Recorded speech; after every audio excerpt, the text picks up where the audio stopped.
सोलैन series को आप सभी लोगों ने काफी अच्छे से रिस्पॉन्स दिया और इसीलिए आज हम सोलैन सीरीज की एपिसोड 1 को देखेंगे। इस सीरीज की शुरुआत में हम पहाड़ के ऊपर एक गांव बसा हुआ था। यहाँ पर काफी अच्छे घर और इमारतें बनी हुई थी। ये गांव का नाम टैंग मैंग है। इसी के पास में एक जंगल था। उस जंगल के अंदर एक नौजवान भाग रहा होता है। उसके पीछे काफी सारे एल्डर पड़े हुए थे। ये नौजवान का नाम होता है टैंग सेंग। टैंग सेंग इन सारे एल्डर से बचते हुए भाग रहा होता है। वो एल्डर इसको पकड़कर मारना चाहते। वो एल्डर अपने हाथों से वेपन्स निकालते और अटैक करते। इस अटैक से आसानी से टैंग सेंग बच जाता है। एल्डर काफी पावरफुल हमला करने के बावजूद भी टैंग सेंग बचते हुए आगे भाग रहा होता है। तब काफी भागने के बाद एक खाई आती है। यहाँ से अब टैंग सेंग भाग नहीं सकता। वो एल्डर टैंग सेंग को बताती कि तुमने काफी बड़ा गलती कर दी। हमारा सेट की लाइब्रेरी में जाके तुमने उस टेक्निक को सीख ली जो सीखना मना था। अब इसके बदले में तुम मारे जाओगे। ये सुन के टैंग सेंग कहता है कि मैं उसूल का पक्का हूँ। मैंने जिस भी टेक्निक को सीख ली वो काफी खतरनाक टेक्निक थी, लेकिन फिर भी मैंने उस टेक्निक को गलत इस्तेमाल नहीं किया है। ये सुनने के बाद एल्डर कहते हैं कि तुमने इस टेक्निक को तो मास्टर कर लिया है। क्या तुम्हें पता है कि इस टेक्निक सीखने के बाद तुम पूरी सेट को खत्म करने की भी ताकत रखते हो। इसीलिए इन सारे एल्डर डरते हैं टैंग सेंग से। अब वो टैंग सेंग को मारना चाहते हैं। टैंग सेंग भी कहता है कि मैंने इस टेक्निक को सीखना था और मैंने ये टेक्निक सीख भी लिया। मुझे कोई गम नहीं कि अगर मैं मारा भी जाऊं, और इसीलिए मैं इस टेक्निक को गलत इस्तेमाल नहीं करूंगा। ये सारी टेक्निक मैंने अपनी घर पर रखा है। इस टेक्निक को तुम जाके ले सकते हो। और मेरी सबसे बड़ी हथियार ये भी मैं तुम्हें सौंप रहा हूँ। वो अपनी बड़ी से एक हथियार को निकालता है और उसको सौंप देता है और कहता है कि मैंने पूरी टेक्निक को सब कुछ सीख लिया। उसके बाद अब मेरी कोई ड्रीम नहीं है और इसीलिए मैं खुद को सेक्रीफाइस करने के लिए भी तैयार हूँ। वो अपनी सारी कपड़े को बाहर निकलता है और कहता है कि मैंने सारी टेक्निक तुम लोगों को सौंप दिया। उसके बाद अब मैं मरने वाला हूँ।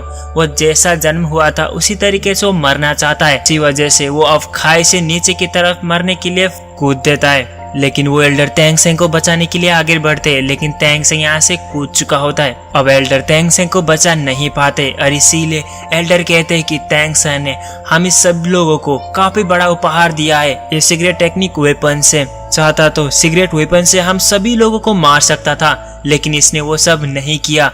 वो हम सभी लोगों का भला चाहता था, लेकिन हमने उसको गवा दिया। एल्डर कहते हैं कि टैंग सेंग हम सभी लोग तुम्हारे इतिहास तक हम तुम्हें याद करते रहेंगे। इसके बाद अब टैंग सेंग नीचे की तरफ गिर रहा होता है। तभी उसको काफी सारी क्रॉस टाइमलाइन को पार करते हुए एक नया दुनिया पर पहुंच जाता है। अब टैंग सेंग ने एक नया पूर्ण जन्म लेता है और वो एक बच्चे की आत्मा में जाकर जिंदा होता है। अब इस टाइमलाइन में भी इसका नाम टैंग सेंग ही होता है। अब टैंग सेंग को पिछले जन्म के बारे में सब कुछ याद था और उसके पास सारी टेक्निक वो सब कुछ उसको याद था, और इसीलिए इन सारी टेक्निक को प्रैक्टिस करने के लिए पहाड़ के ऊपर जाके वो मेडिटेट और प्रैक्टिस करने लगता है। उसके आसपास काफी सारे ब्लू सिल्वर प्लांट भी थे। अब वो सोते हुए खुद को कहता है कि मैं इस जन्म में यहाँ पर वापस आ गया हूँ, लेकिन मैं अभी 6 साल का हूँ और इस जगह का नाम भी सोलैन ही है और मुझे अपनी सोल पावर को बढ़ाना होगा ताकि मैं 9 लेवल तक पहुँच जाऊँ।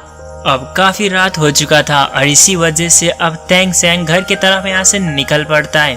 टैंग सेंग अब घर पर पहुंच जाता है। घर के अंदर अपने डैड को कहता है कि डैड खाना खाने के वक्त हो चुका है। टैंग सेंग की माँ नहीं है, बस उसको अपने डैड ने पाल पोस के बड़ा किया है। अब दोनों बाप और डैड खाना खा लेते हैं। उसके बाद हमें कल की सीन दिखाया जाता है।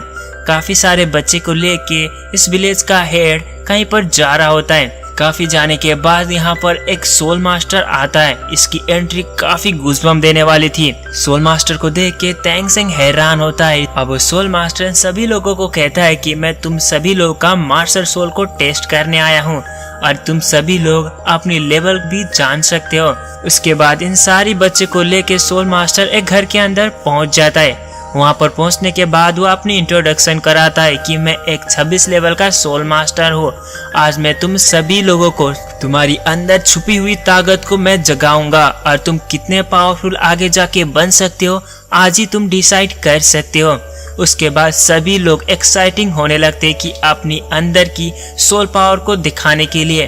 अब वो मास्टर भी अपनी सोल पावर को दिखाने के लिए एक्टिवेट करता है, जिससे उसकी अंदर से एक उल्फ की सोल पावर निकलती है, जिसको देख के सभी लोग डर भी जाते हैं और हैरान भी होता है इतना ज्यादा खूंखार देखकर। और वो मास्टर कहते हैं कि तुम सभी लोग घबराना मत, तुम्हारे भी अंदर भी ऐसा ही कुछ ताकत होगी जिससे तुम अपनी सोल पावर को इंक्रीज कर सकते हो और तुम और ताकतवर बन सकते हो। चलो बच्चों, लाइन पर लग जाओ और एक एक करके मैं जैसा कहूँगा वैसा ही करना।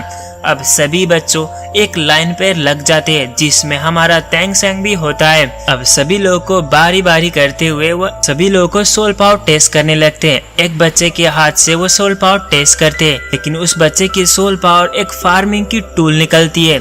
ये देख के सोल मास्टर कहते हैं कि तुम्हारे ये सोल पावर एक वेपन की जगह तो नहीं ले सकती, लेकिन इस तरीके का सोल पावर तुम्हें एक फार्मिंग करने के लिए काफी हेल्प करेगी। तुम आगे जाके सोल मास्टर नहीं बन सकते हो, मुझे माफ करना। उसके बाद दूसरी पर्सन की भी देखने लगते। एक एक करके बारी बारी करके सभी बच्चों को वो अपनी सोल पावर टेस्ट करने लगते हैं। ज्यादातर सभी लोगों के सोल पावर एक फार्मिंग की तरह निकल आती है। अब लास्ट में हमारा तैंग सेंग वो अपनी सोल पावर को टेस्ट करने के लिए मास्टर के सामने पहुंच जाता है। उसके बाद अपने हाथ को आगे करके वो अपनी सोल पावर को टेस्ट करता है। वो काफी कंसंट्रेट करने के बाद वो अपनी दाहिने हाथ से सोल पावर को टेस्ट करता है। तभी उसके हाथों से भी ब्लू सिल्वर प्लांट ही निकलता है। ये देख के मास्टर कहते हैं कि तुम भी फार्मिंग के लिए अच्छे हो, लेकिन उसकी लेफ्ट हाथों में एक हैमर निकल रहा था। इस हैमर को वो छुपा लेता है। उसकी दोनों हाथ में दोनों सोल पावर थी। लेफ्ट हाथों की वो सोल पावर उसकी मास्टर को वो नहीं बताता। उसके बाद मास्टर उसको भी जाने के लिए कहते हैं। तैंग सेंग को ये भी बताते कि तुम आगे जाके सोल मास्टर नहीं बन सकते हो, लेकिन तैंग सेंग की लेवल वो चेक करते तब उसको पता चलती कि तैंग सेंग तो 9 लेवल का है। ज्यादातर बच्चे इतना लेवल तक नहीं पहुंच सकते। ये देख के मास्टर भी हैरान होते हैं। आखिर ब्लू सिल्वर प्लांट होने के बावजूद भी ये लड़का काफी अनोखा है और ये तो एक रेयर कंडीशन में होता है। और मास्टर तैंग सेंग को समझाने लगते कि अब तुम 10th लेवल पर जाने के बाद तुम जब 11th लेवल में पहुंचते हो तब तुम्हें एक सोल रिंग की जरूरत होती है। अभी मैं 26 पर हूँ तो मुझे 2 सोल रिंग की जरूरत पड़ेगी और इसीलिए तुम अपनी इस तरीके से तुम अपनी सोल पावर को इंक्रीज कर सकते हो। सारे बच्चे को टेस्ट करने के बाद सोल मास्टर यहाँ से जाने लगते हैं और रास्ते में उस गांव की विलेज की हेड को वो बताते हैं कि इन सारी बच्चों में एक रेयर कंडीशन तैंग सेंग है जिसके पास वो सोल पावर से ही पैदा हुआ है। भले ही उसके पास ब्लू सिल्वर प्लांट हो, लेकिन फिर भी आगे जाके वो सोल मास्टर बन सकता है, लेकिन इसके लिए उसे और अच्छे स्कूल में जाना होगा। अब इन सारी बातों को जानने के बाद तैंग सेंग घर पर पहुंच जाता है और उसकी टीचर भी उसके साथ ही थे। वहां पर जाने के बाद तैंग सेंग के पिता तांग हाउ को उन सारी बातों को बताते हैं। उसके बाद तांग हाउ कहते हैं कि मेरे बेटे कहीं पर भी स्कूल में नहीं जाएगा। वो अपने डैड को काफी मनाने की कोशिश करता है, लेकिन तांग हाउ नहीं मानते। तभी रात की समय होती है और तैंग सेंग सारी घर का काम करने के बाद डैड को मनाने के लिए कहता है कि मैं नए स्कूल में जाना चाहता हूँ। तभी डैड उसके सोल पावर को चेक करते हैं। तब उसकी हाथों से ब्लू सिल्वर प्लांट निकलता है और दूसरी हाथों से हैमर। ये देख के तांग हाउ काफी खुश होता है। उसके बाद कहता है कि बेटे तुम अपनी इस पावर को किसी को भी मत दिखाना और किसी से भी मत बताना। तुम्हारे पास ये हाउ तैंग हैमर वाली ये एबिलिटी है, किसी को भी मत बताना। आखिर तांग हाउ क्यों छुपा रहे हैं हमें आगे जाके पता चलेगी। उसके बाद तांग हाउ मान जाते हैं। ये बात सुन के तैंग सेंग भी काफी खुश होता है और तांग हाउ अपने बेटे को सब कुछ काम सिखा देता है। उसके बाद तैंग सेंग भी काफी ज्यादा काम करता है ताकि शहर में जाके वो किसी भी काम करके पैसे अपने लिए इकट्ठा कर सके। तैंग सेंग इन सारे काम को सीखने के बाद उसने पुनर्जन्म में जो भी सीखा था उससे वो काफी ज्यादा हिडन वेपन्स बना लेता है। उसके बाद अब तांग हाउ अपने बेटे को शहर में ट्रेनिंग करने के लिए अलाउ कर देता है। उसके बाद तांग हाउ ये भी कहते हैं कि तुम अपने हैमर स्पिरिट को किसी भी हालत में यूज नहीं करना। इन सारी शर्तों को एग्री करता है तैंग सेंग। उसके बाद अब गाँव की चीफ उसको ट्रेनिंग के लिए एकेडमी में लेके चले जाते। रास्ते में काफी दूर जाने के बाद उसी एकेडमी में पहुंच जाते जहां पर तैंग सेंग को काफी अच्छी ट्रेनिंग मिल सकती थी, लेकिन वहां पर पहुंचने के बाद ही गेटकीपर उन दोनों को रोक देता है। अब गांव की चीफ हेड पास उस गेटकीपर को दिखाने लगते हैं। गेटकीपर भी उस पास को पढ़ लेता है, लेकिन काफी पढ़ने के बाद वो कहता है कि यहाँ तो एक ब्लू सिल्वर ग्रास की लिखी हुई है और लेवल 10 तक लिखी है, तो इसीलिए ये रेयर कंडीशन है और ये छोटे से गांव से ये रेयर कंडीशन तो बहुत इम्पॉसिबल है और तुम इसीलिए इस एकेडमी में जा नहीं सकते हो। अब दोनों के बीच में काफी ज्यादा बहस शुरू होती है।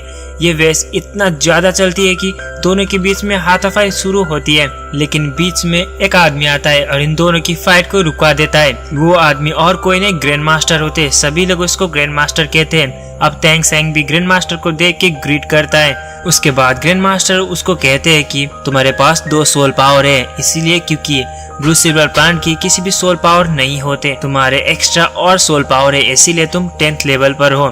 ये जानने के बाद तैंग सेंग काफी हैरान होता है। तैंग सेंग को लगता है कि ये मास्टर काफी जीनियस है। ग्रैंड मास्टर उसको कहते हैं कि तुम्हें कोई भी सीखना है तो मुझे तुम टीचर बना सकते हो। और तैंग सेंग की वो पास लेके उसकी एक मास्टर के पास पहुंच जाते। अब वो मास्टर ये पास देखने के बाद ब्लू सिल्वर प्लांट की किसी भी बच्चे का हमें एडमिशन नहीं लेते, क्योंकि इसकी सोल पावर नहीं होते। लेकिन ये ग्रैंड मास्टर ने पास दिया था, तो ग्रैंड मास्टर की वजह से इस एकेडमी में तैंग सेंग की एडमिशन हो जाती है। उसके बाद ग्रैंड मास्टर कहते कि तुम्हें कोई भी जरूरत है और तुम किसी भी टेक्निक को सीखना चाहते हो तो तुम मुझे टीचर बना सकते हो और मुझे याद कर लेना। उसके बाद तैंग सेंग को कुछ कम्बल और बसने के लिए कुछ सामान देते हैं। उसके बाद इस सामान को लेके अब वो हॉस्टल पर निकल पड़ता है। हॉस्टल में पहुंचने के बाद वो दरवाजा खोलता है, तभी एक लड़के आके उसको डायरेक्टली हमला करता है। अब दोनों के बीच में काफी लड़ाई चलती है। इस लड़ाई में तैंग सेंग उस लड़के को जीत लेता है और वो लड़के उठ के कहता है कि तुमने मुझे जीत लिया, इसी वजह से तुम इस हॉस्टल की बिग बॉस बन गए हो। परंपरा के हिसाब से कोई भी नया लड़का आके पुराने लीडर को हरा दिया तो वही लीडर बन जाएगा और इसीलिए आज से तुम ही लीडर हो। उसके बाद उन सभी लोग जा रहे होते, तभी पीछे से एक लड़की आती है। ये लड़की का नाम जीबू है। अब परंपरा के हिसाब से अब तैंग सेंग को इस लड़की के साथ लड़ाई करना होगा और दोनों के बीच में फाइट शुरू होती है। इसी के साथ ये ऑसम एपिसोड भी खत्म होती है। और ये वीडियो आपको कैसी लगी लाइक करके बताना और कमेंट पे बताना कि तैंग सेंग और जीबू के फाइट में आखिर इस फाइट में कौन जीतेगा, वो नीचे कमेंट में जरूर से बताना। और कोई भी क्वेश्चन है तो कमेंट में बता सकते हो और चैनल पर नए हैं तो सब्सक्राइब करके ही जाना। तो नेक्स्ट वीडियो एपिसोड 2 के साथ आएगी जल्दी। तब तक के लिए bye bye, signing out, unknown insight.